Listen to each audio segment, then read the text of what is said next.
Part 5. Boone stares at Saeed in the pupil of his eye, who is enjoying an easy conversation with Shannon. Hurley interrupts Boone, asking him why he and Locke haven't brought back any boars lately. Offended, Boone tells Hurley that hunting boar isn't as easy as he thinks. Hurley reminds Boone that everybody needs protein and that living in this place isn't a game. The hatch, uncovered. Boone confronts Saeed and tells him to stay away from his sister. Saeed isn't intimidated, but Boone isn't backing down either. Before the situation escalates, Locke calls Boone away, saying they have work to do. While trudging through the jungle, Locke counsels Boone not to make an enemy out of Saeed. They are going to need him on their side later. For now, the important thing is to get back to the hatch. Welcome to Review Recapped. Appreciate our efforts by subscribing and turning on the notifications, please. It means us a lot. Enjoy. Hurley finds Jack and asks him if he has anything to help his upset stomach. Jack asks Hurley a few questions and learns the cause of his distress. Hurley has been eating nothing but fruit for the last week and his stomach is starting to complain. Hurley says they need protein, but there hasn't been any boar. Jack tells him to go and ask Jin for some fish, but Hurley tells Jack that Jin has it in for him because he refused to eat the sea urchin Jin caught the day after they crashed. Later, when Jack recounts the conversation to Kate, she offers about a more disturbing possibility for the lack of boar meat lately. What if Locke is not catching them on purpose? Hurley tries to make Jin teach him how to fish. Back on the beach, Hurley's desperation forces him to approach Jin. He asks him to teach him how to fish, but Jin has no idea what Hurley is saying. Still, as Jin walks to the water for the day's fishing, Hurley follows close behind. Boone and Locke discuss how they can open the hatch. Boone tries to convince Locke to tell the others about their discovery. If not everyone else, at least Shannon. Locke tells Boone she isn't ready to know and telling her now will only cause problems, but Boone insists he's going to tell her when they get back to camp. Locke feels that Shannon has too large an influence over Boone's life, asking if he's sure, but tells him the decision is his. But when Boone starts again down the trail, Locke whacks him over the head with the handle of a knife, knocking him out cold. Boone pleads for Locke to let him go. Boone wakes up to find himself tied to a tree. Locke sits before him, mixing a strange concoction in a coconut bowl. Boone begs Locke to untie him, but Locke refuses. He approaches Boone and spreads some of his concoction over Boone's open head wound. Locke tells Boone that he is on his own and he leaves a knife just out of Boone's reach. You can cut yourself free and make your way back to camp, Locke says, with the proper motivation. Kate and Sun are working in a garden Sun has made. Kate is taking advantage of the fact that Sun can't understand English to speak freely about herself. When she says something funny and Sun can't help but smile, Kate realizes that Sun can speak English. Sun begs Kate not to tell anyone. Meanwhile, back at the beach, Hurley is trying his best to mimic everything Jin does in an attempt to catch some fish of his own. Having no luck at all, he throws down his makeshift net in frustration and storms back to the beach, but he steps on a sea urchin and howls in pain. Jin helps him back to the beach and Hurley begs him to urinate on his foot to prevent infection. Despite the language barrier, Jin understands his request and flatly refuses. Back in the jungle, Boone struggles to free himself, but there is no way of reaching the knife. Suddenly, he hears Shannon screaming from another part of the jungle. When he asks her for help, she tells him that she is tied up, too. And there's a bigger problem. The monster is back and it is nearby. Boone can contort himself just enough to get the knife. He cuts himself loose before following Shannon's screams to her location and cutting her loose as well. They both sprint off and hide in a mangrove trunk as the monster approaches. In another part of the jungle, Saeed quizzes Jack about which way he thinks north is, and Saeed confirms Jack was correct. Saeed shows him the compass Locke gave to him earlier, which shows north in another direction. Saeed claims it must be defective. He says a minor magnetic anomaly could throw it off by 2 or 3 degrees, but not by as much as it is. Back in the jungle, the coast is clear. As Boone and Shannon make their way along the trail, Boone tells Shannon all about the hatch. Jack asks Charlie what he thinks about Locke.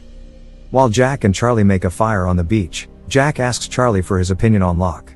Charlie says that Locke is the one man on the island whom he would trust for his life too. Kate and Sun continue to talk about the English secret.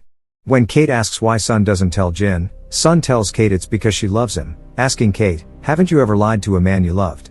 Kate gives no response.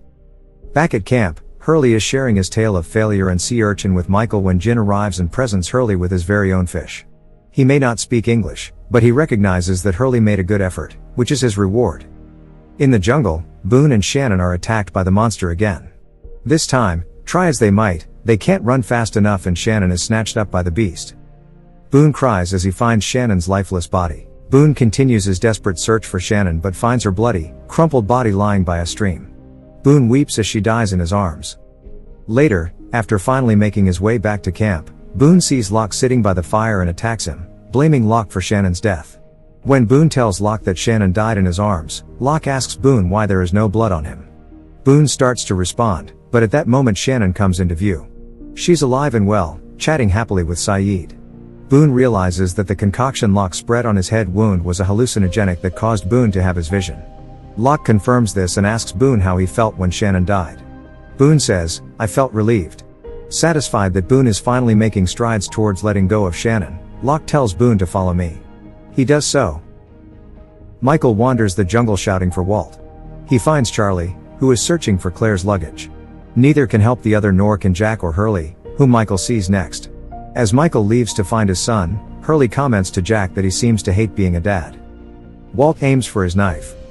Walt is with Locke and Boone, learning how to throw knives. After being told to focus the task in his mind's eye, Walt shows an unusually natural proficiency. Michael finds them and scolds John for what he was doing. Locke comments that Walt is different, but Michael flatly tells Locke to stay away from him and his son. As night falls on the island, Sun notices Michael's distant expression as he stares into the fire and asks him if he's okay. He curtly replies that he's fine, but says he just doesn't understand how to communicate with Walt. Locke had said that Michael should stop treating Walt like a child, but have never been there during Walt's childhood. Michael doesn't know what else to do. Elsewhere, Sayid and Shannon explain Jack Rousseau's map, which Sayid has been critically analyzing. He's discovered there is a point on the map, or rather the island, highlighted on all the notes. The three surmises this could be the location of the transmitter and its power source. Michael interrupts them, telling them they have to get off the island. He proposes building a raft out of wood and wreckage from the plane. Their pessimism does not deter Michael, who says he will do it with or without their support. Sayid explains the maps to Jack. Walt sits reading a flash comic book in Spanish, and Michael tries to take the opportunity to get to know his son more. Walt's unenthusiastic responses, however, cause Michael to slip back into his ordering parent role, and he commands Walt to come with him. Kate finds Charlie on the beach at sunset. Kate finds Charlie on the beach as the golden sun is setting in the sky. He asks her if she's seen Claire's diary, which he knows she used to keep in her bag. He suspects someone has taken it. Meanwhile, Michael and Walt arrive at their destination, a clearing full of bamboo and pieces of plane wreckage Michael has moved. Walt asks if he's being punished, but Michael tells him they are taking control of their destiny. Back at the beach, Kate and Charlie go to their first suspect, Sawyer. He jokes he is automatically the prime suspect when an object goes missing, but sure enough, does have the diary on his person. He toys with Charlie over what Claire wrote, resulting in the two coming to blows and forcing Kate to break it up. As Michael continues to sift through the wreckage, Walt spots Locke and Boone heading into the caves. He pretends to go for water to escape Michael's supervision. Inside the caves, Shannon and Boone exchange verbal abuse, and Shannon suggests they help Michael build a raft. Boone declines. Meanwhile, Locke tells Walt he should start respecting his father's wishes, though Walt disagrees. Michael spots the two together again and shouts at John in front of everyone. Walt suddenly shouts himself, calling Michael a jerk and asking him where he was all his life, and telling him he is not his father. In response, Michael throws Walt's comic book into the fire, further increasing Walt's loathing. Locke offers to help find Walt. Not long later, Hurley tells Michael that Walt took Vincent and left. Michael says he knows where Walt's going and immediately heads after Locke. Walt isn't with Locke, however, leaving Michael shaken as to where his son might be. Locke offers to help, and the two head out to find him. Charlie thanks Kate for her help and says while Claire is gone, he's crumbling inside. As she leaves, after numerous times of almost opening Claire's diary, he removes temptation by running away from the book. Walt is out in the jungle, walking Vincent, when the dog suddenly barks madly and runs away. Walt chases after him, dropping the dog's leash in the process. Instead of his dog, however, Walt finds something else in the jungle, which roars as it approaches. Locke and Michael find the leash and hear Walt screaming in the distance. They find him trapped between tree stumps behind vines. A polar bear thrashes against the confined safe space, trying to get to Walt. With Locke's guidance, the two climb up a nearby tree and maneuver themselves above Walt's location. To help Walt, Michael gives him Locke's knife. Tying Walt to a vine, Locke pulls him to safety while Michael single-handedly fends off the bear. As night falls, Michael finds Walt, giving him the box of letters he got back in Australia. Walt asks why his mother never gave them to him, and Michael points out that she never got rid of them either. The two look at the cards and laugh together at the cheesy jokes inside them. Claire appears out of the jungle. Meanwhile, Charlie reads Claire's diary, in which she writes how much she likes him. He then notices something and tells Jack and Saeed what it says: a dream about a black rock. Saeed recalls that Rousseau said something about the black rock, and Charlie believes that this is perhaps where Claire was taken. Out in the jungle, Locke uses his homemade dog whistle to find Vincent. Instead of Vincent, however, a human figure emerges from the jungle. A shaking Claire reveals herself. Charlie awakens to see Locke carrying Claire to Jack. Claire wakes up and panics, asking, "Who are you, people?" The last thing Claire claims to remember is the flight from Sydney, almost a month ago. Jack fills her in on the events since the crash. Sun and Jin watch from the sidelines, and Jin wonders if the baby is okay.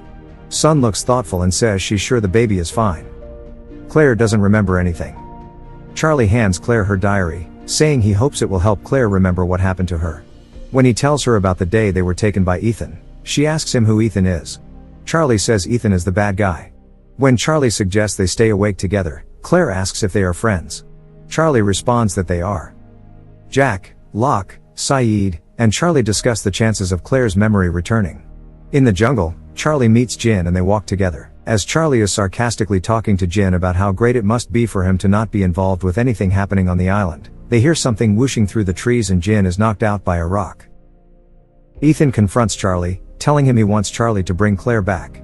Charlie tries to attack him, but Ethan grabs him by the neck, threatening to kill one castaway every day until he gets Claire back.